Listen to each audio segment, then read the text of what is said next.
एक कहावत है, हाथी चले बाजार तो कुत्ता भौंके हजार।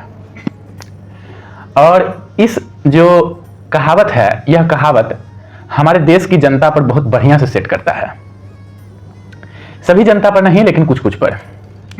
मैंने पिछले दिनों एक वीडियो डाला था आरएसएस के ऊपर, और इस वीडियोज पर अमूमन 20 से 25 कमेंट्स आए जो कि पूरे तरह से मुझे देशद्रोही सिद्ध करने में लगे हुए थे। किसी ने बोला कि आप कुछ भी हों लेकिन देशभक्त नहीं हो सकते हैं। किसी ने ये बोला कि संघ और बीजेपी आदि पार्टियों में जो लोग उच्च स्तर पर बैठे हुए हैं, उनके बाल बच्चे विदेश में पढ़ते हैं और वो हमें इस घिसी पिटी शिक्षा को दे करके अलग अलग प्रकार से तोड़ने का प्रयास करते हैं। किसी ने कमेंट्स में बोला कि संघ जो है जातिवाद का बहुत बड़ा बढ़ावा देता है, और किसी ने तो डायरेक्ट बोला कि यह एक आतंकी संगठन है। मैं फिर से बोलूंगा कि हाथी चले बाजार कुत्ता भौंके हजार। यह इसलिए मैं बोलूंगा क्योंकि संघ में मैं जहां तक जुड़ा हूं, आज तक तकरीबन 2.5 साल हो गए मुझे जुड़े हुए, आज तक किसी ने मुझे अपने टाइटल से भी नहीं बुलाया है संघ में, जाति तो दूर जाए। मैं जिस भी टाइटल हो, जो भी मेरा टाइटल हो, उससे भी नहीं बुलाया है किसी ने। संघ में हर एक व्यक्ति को उसके नाम और साथ में जी लगा करके बुलाया जाता है। तो अगर टाइटल नहीं है तो यह साक्षात दिखाता है कि यहां पर किसी भी प्रकार से दलित, अल्पसंख्यक, किसी भी जाति आदि का विरोध करता है संघ। इस बात को तो पूरी तरह से खारिज करता हूं। अगले क्वेश्चन है कि संघ के उपरोक्त व्यक्ति जो भी हैं, वह उनके बाल बच्चे जो भी हैं विदेश में पढ़ते हैं और वो हमें घिसी पिटी शिक्षा में डाल रहे हैं।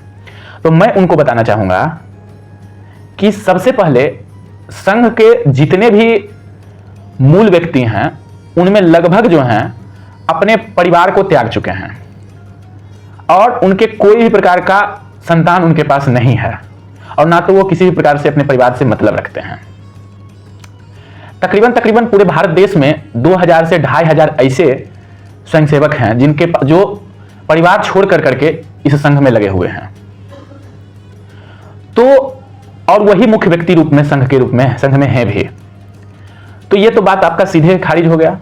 अगली बात रही कि बीजेपी पार्टी के नेता के बाल बच्चे पढ़ते हैं, तो उनसे हमको कोई मतलब है ही नहीं। वो हमारे अनुसार अगर कुछ काम कर देते हैं तो कहीं ना कहीं हम लोगों की तरफ से या संघ की तरफ से उनके पास समर्थन जाता है, लेकिन संघ हर एक चीज पर उनका समर्थन नहीं करता है। अगली बात, अब बात रहा कि आतंकी संगठन है और देशद्रोही संगठन है, तो मैं यह भी कहूंगा कि अगर यह संघ आतंकी संगठन है, अगर यह संघ देशद्रोही संगठन है, तो मैं मानता हूं कि भारत में कोई भी व्यक्ति देशभक्त है ही नहीं।